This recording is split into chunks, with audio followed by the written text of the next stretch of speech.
घड़ी की तरफ देखकर अमृता ने कहा, रंजना, और कोई बैठा हो तो जल्दी से अंदर भेज दो, मुझे अभी जाना है। और जो व्यक्ति अंदर आया उसे देखकर प्रधानाचार्य अमृता अपनी कुर्सी से उठ खड़ी हुई। समर, तुम और यहाँ? अरे अमृता, तुम?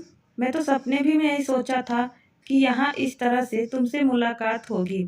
खैर, यह मेरी बेटी अंजनी है।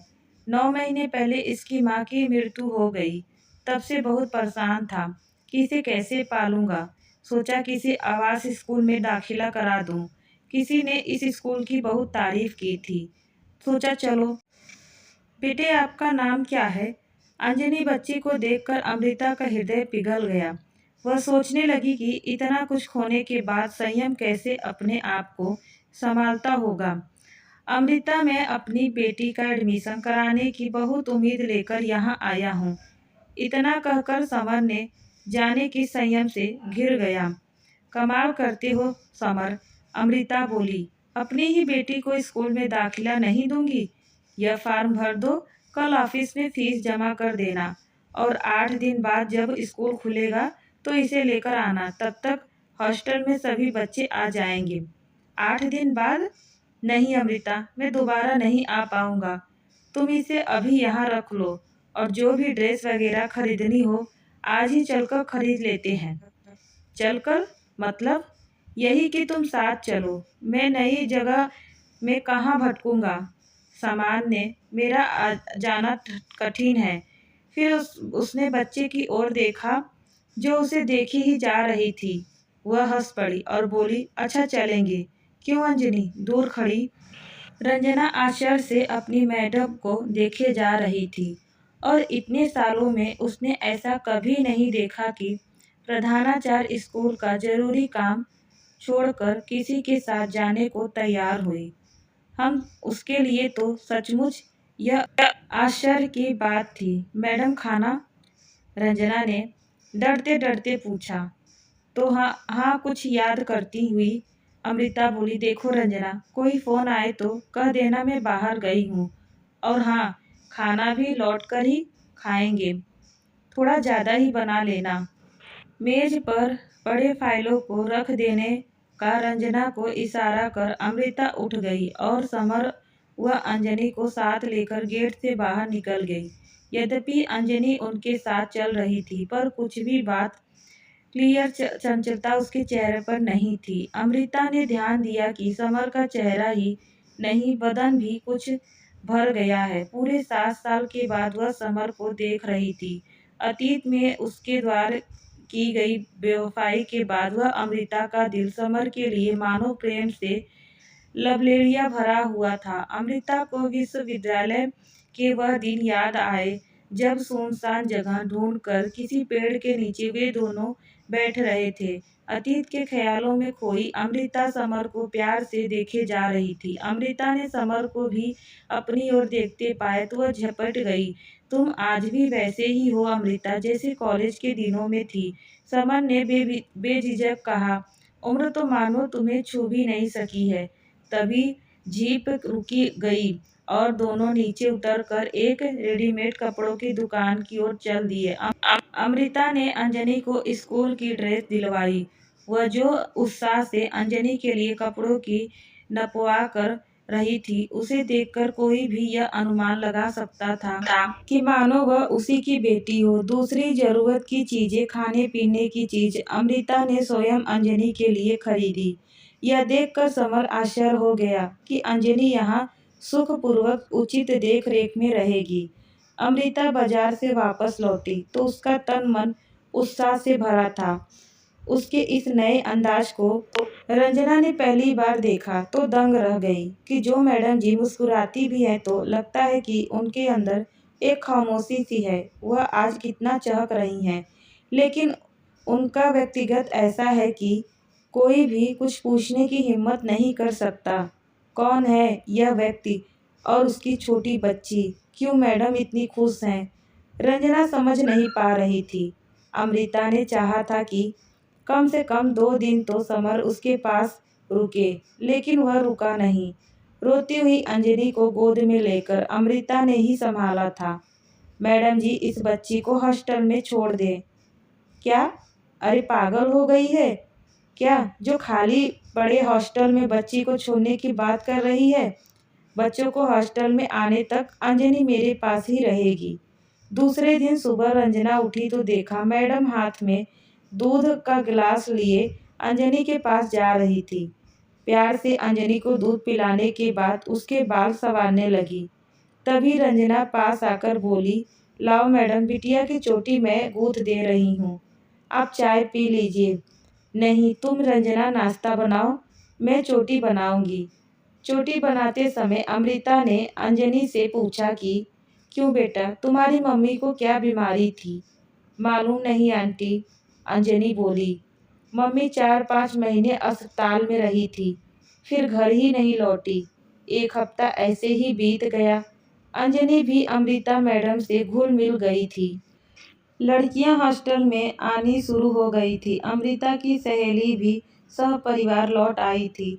पास ही उनके फ्लैट में रंजना ने ही जाकर उनकी सहेली को सारी कहानी सुनाई। सहेली ने रंजना को यह कहकर भेज दिया कि ठीक है शाम को देखेंगे। शाम को सहेली अमृता से मिलने उसके घर आई तो अमृता ने बिना किसी भूमिका के बताए दिया कि अंजनी समर की बेटी है और उसकी माँ का पिछले साल निधन हो गया है। समर हमारे स्कूल में अपने बच्चों का दाखिल करवाने आया था। समर को कैसे पता चला कि तुम यहाँ हो? सहेली ने पूछा। नहीं उसको पहले तो पता ही नहीं था। वह भी मुझे देखकर आश्चर्य हो गया था। थोड़ी देर बैठकर सहेली अपने घर हो गई। उसके कुछ अच्छा नहीं लगा था। वह बिस्तर पर लेट गई और अतीत के बारे में सोचने लगी। अमृता और समर एक साथ पढ़ते थे और उसने एक साल जूनियर भी अमृता से गहरी दोस्ती थी। अमृता का रंग गोरा और बाल काले एक घुघराले थे जो उसके खूबसूरत चेहरे पर छाए रहते थे। अमृता और समर की दोस्ती कब प्यार में बदल गई उन दोनों को पता ही नहीं चला। अमृता और समर एमएससी कर लिए थे। सहेली भी बीए करने भोपाल चली गई। यह वह समय था जब तीनों पढ़ रहे थे। समर अमृता के घर जाकर उसके माता पिता को आश्वस्त किया था कि बढ़िया नौकरी मिलते ही वह विवाह करेंगे। उसके बूढ़े माता पिता अपनी बेटी की ओर से दामाद प्रकार आश्चर्य हो गए थे, वरना उनके घर की जैसी दशा थी उसमें उन्होंने अच्छा दामाद का लेने की उम्मीद भी छोड़ दी थी। अमृता के पिता जो रिटायर्ड थे, बेटा इतना स्वार्थी निकला कि शादी करते ही अलग घर बसा लिया। रिटायर होने के बाद जो पैसा मिला उसमें से कुछ उनकी बीमारी पर और कुछ बेटे की शादी पर खर्च हो गया। लेकिन एक दिन समर को उदास देखकर अमृता ने उसकी नज़र उदासी का कारण पूछा तो उसने बताया कि उसके पापा उसकी शादी कहीं और करना चाहते हैं। तब अमृता बहुत रोई थी। आखिरकार समर एक लड़की से शादी कर ली। इस शादी से जितनी अमृता टूटी उससे कहीं ज़्यादा उसके माता पिता टूटे थे। एक टूटे परिवार को अमृता कहाँ तक संभालती। घर तमाशा और निराशा में उसके दिन बीत रहे थे। वह कहीं चली जाना चाहती थी जहाँ उसकी जाने वाला कोई न हो। और फिर अमृता इस स्कूल में आने का कठोर निर्णय समर युवावस्था थी या कोई मजबूरी, यह वह आज तक समझ ही नहीं पाई। इस अनजाने शहर में अमृता का उसकी सहेली से मिलना भी महज एक संयोग ही था। सहेली भी अपने पति और दोनों बच्चों के साथ इसी शहर में रह रही थी। दोनों गले मिलकर खूब रोई थी। सहेली यह जानकर आवाज थी कि कोई किसी को कितना चाह सकता है कि बस उसी के यादों के सहारे पूरी जिंदगी बिताने का फैसला ले ले। अमृता ने शादी नहीं की थी। उसकी सहेली को भी अमृता ने स्कूल में नौकरी दिलवा दी थी। तो एक बार फिर दोनों की दोस्ती प्रगाढ़ हो गई। स्कूल टेस्टों के ने अमृता की काबिलियत और काम के प्रति समर्पण भाव को देखते हुए उसे प्रिंसिपल बना दिया।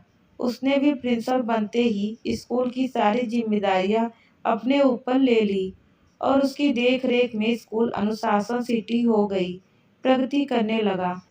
अतीत के उन यादों में कोई उनकी सहेली कब सो गई उसे पता ही नहीं चला। जब उठी तो देखा दफ्तर से आकर पति उसे जगा रहे हैं। अमृता तुम जानती हो अमृता तुम जानती हो अंजलि समर की लड़की है, इतना रिस्पॉन्स देने का क्या जरूरत है। एक दिन उनकी सहेली ने कहा, जानती हो तभी तो रिस्पॉन्स दे रही हूँ। क्या तुम नहीं जानती कि अतीत के रिश्ते से अंजलि मेरी बेटी ही है। अब क्या कहती उसकी सहेली, ना जाने किस रिश्ते से आज तक अमृता समय से बनी हुई है। सहेली जानी है कि उसने अपनी अलमारी में समर की बड़ी सी तस्वीर लगा रखी है। तस्वीर की उस चौखट में वह समर के अलावा किसी और को बैठा ही नहीं पाई।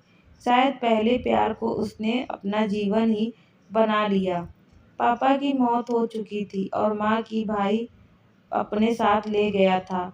जब उम्र का हुआ दौर गुजर गया तो विवाह में रुपये की इतनी आवश्यकता नहीं रह जाती जितना जीवन साथी के रूप में किसी को पाना। मधुर करण मेहता का प्रस्ताव आया था तो अमृता ने सख्ती से मना कर दिया था।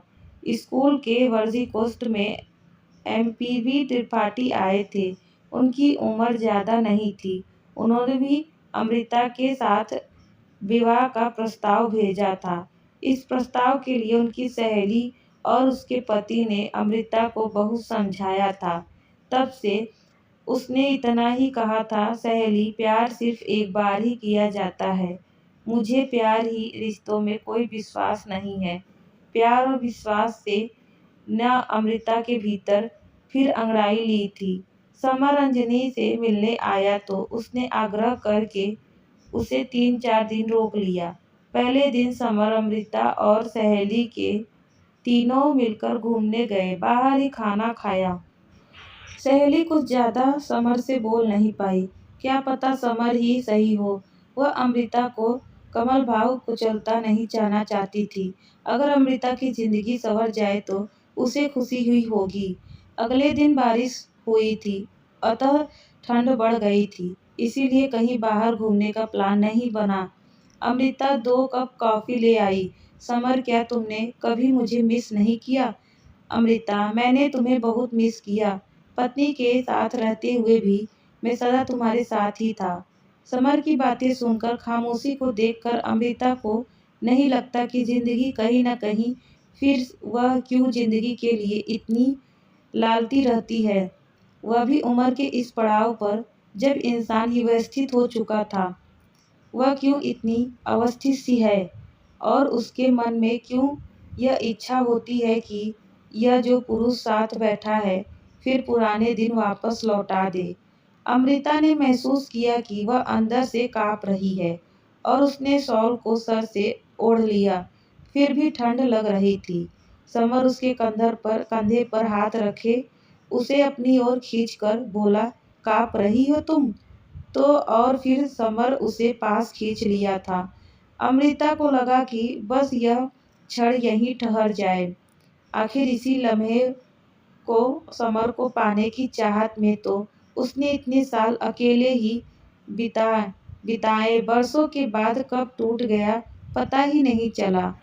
क्या आज ही जाना जरूरी है। समर दोपहर को सोकर उठने के बाद की खामोशी को अमृता ने ही तोड़ा था। हाँ अमृता, और नहीं रह सकता। वहाँ मुझे बहुत जरूरी काम है।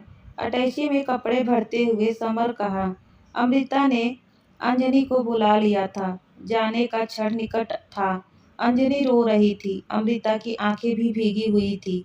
उसके मन में विचार आया कि क्या अब भी समर कहना पड़ेगा कि मुझे अपना लो। अकेले अब मुझे नहीं रहा जाता। तुम्हारी चाहत में कितने साल मैंने अकेले गुजारे हैं।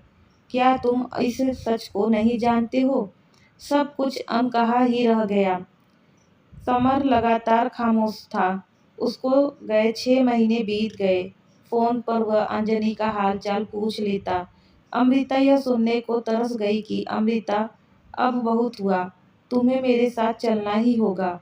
वार्षिक परीक्षा समाप्त हो गई थी। सभी बच्चे घर वापस जा रहे थे। समर का फ़ोन उसे आखिरी दिन आया था जब हॉस्टल बंद हो रहा था। अंजनी की मौसी आ रही है, उसके साथ उसे भेज देना। तुम नहीं आओगे समर? नहीं, मेरा आना संभव नहीं होगा। क्यों? और उसके साथ फ़ोन कट गया। कानों में सीटी बजती रही और अमृता रिसीव पड़े खड़ी रही। थोड़ी दिन अंजनी की मौसी आ गई हॉस्टल से। अंजनी उसके घर ही आ गई थी क्योंकि हॉस्टल खाली हो चुका था। समर को ऐसा क्या काम आ पड़ा कि जो अपनी बेटी को भी लेने नहीं आ सका। अमृता ने अंजनी की मौसी से पूछा, सच तो यह है अमृता जी कि मेरी दीदी की मौत के बाद समर जीजा जी के सामने अंजनी की समस्या है, क्योंकि वह अभी जिससे शादी करने जा रहे हैं वह उनकी फैक्ट्री की मालकिन की बेटी है, लेकिन वह अंजनी को रखना नहीं चाहती और मेरी भी पारिवारिक समस्या है। क्या करूं? शायद मेरी माँ ही अब अंजनी को रखेगी। एक बात और बताऊं अमृता जी कि समर जीजा जी हमेशा ही दीदी के बेफिक्र स्वभाव के रहे हैं। दीदी के सामने ही उनका प्रेम इस युवती से हो गया था। मुझे लगता है कि दीदी की बीमारी का कारण भी यही होगी, क्योंकि दीदी ने बीच में एक बार नींद की गोलियां खा ली थी। इतना सब कुछ बताने अंजनी की मौसी की आवाज़ अटक गई थी और उनके चुप हो जाने तक अमृता पत्थर सी बन रह गई। याद नहीं उसे आगे क्या हुआ। हाँ, आखिरी बार शब्द वह सुन पाई थी कि समर जीजा जी ने जहाँ कॉलेज जीवन में अपना प्यार किया था, वहाँ विवाह न करने का कारण कोई मजबूरी नहीं थी, बल्कि वहाँ भी उनका कैरियर और भारी दहेज ही कारण था। अमृता अचानक से चक्कर खाकर लुढ़क गई। तपते तेज बुखार में जब अमृता ने आंखें खोली तो देखा अंजनी उसके पास बैठी उसका हाथ सहला रही थी और रंजना माथे पर पानी की पट्टियां रख रही है। अमृता ने अपनी सहेली की तरफ बढ़ा दिए और फिर उन दोनों लिपट कर रोने लगे तो रंजना अंजनी को लेकर बाहर के कमरे में चली गई। सहेली ने अपनी संपूर्ण जिंदगी दांव पर लगा दी और वह राक्षस की भांति मुझे दबोच कर निकल गया। सहेली ने उसकी माता माथा सहलाया और कहा, कुछ मत बोलो अमृता, डॉक्टर ने बोलने के लिए मना किया है। हाँ, यह शब्द में से उभरने के लिए तुम्हें खुद अपनी मदद करनी होगी। अमृता को लगा कि जिस हाथों से गर्मी के वह आज तक यद्यपि थी, वही स्पर्श अब हजार कांटों की तरह उसके शरीर में चुभ रहे हैं। काश वह भी सांप के केचुले की तरह अपने शरीर के उस केचुले को उतार फेंकती जिसे समर ने दोषण किया था। कितना प्यार किया था समर से। उसकी सहेली वहीं टूटी गई आवाज से बोली, मैं अंजनी के बगैर कैसे रहूंगी? और उसने अपनी आंखें बंद कर ली। एक घबराहट कर अमृता ने आंखें खोली तो देखा टेलीफोन पर बात कर रही थी। समर, तुमने जो भी किया उसके बारे में मैं तुमसे कुछ नहीं कहूँगी, लेकिन क्या तुम अंजनी को अमृता के पास रहने दोगे? शायद अमृता से बढ़कर उसे माँ ने नहीं मिल सकती। तभी अंजनी की मौसी ने अंजनी को लाकर अमृता की गोद में डाल दिया और बोली, मैं सब सुन चुकी हूँ। तुम्हारी सहेली अंजनी अब अमृता जीजी के पास ही रहेगी, उनकी बेटी की तरह। इसे स्वीकार कीजिए। नन्ही अंजनी अमृता के हृदय से चिपक गई तो अमृता ने भी उसे खींच लिया, जैसे वर्षों दबी उनकी ममता उमड़ पड़ी हो। तो दोस्तों, यह थी आज की कहानी। आपको कैसी लगी हमें कमेंट में ज़रूर बताइएगा। फिर मिलते एक नई कहानी के साथ, तब तक के लिए धन्यवाद।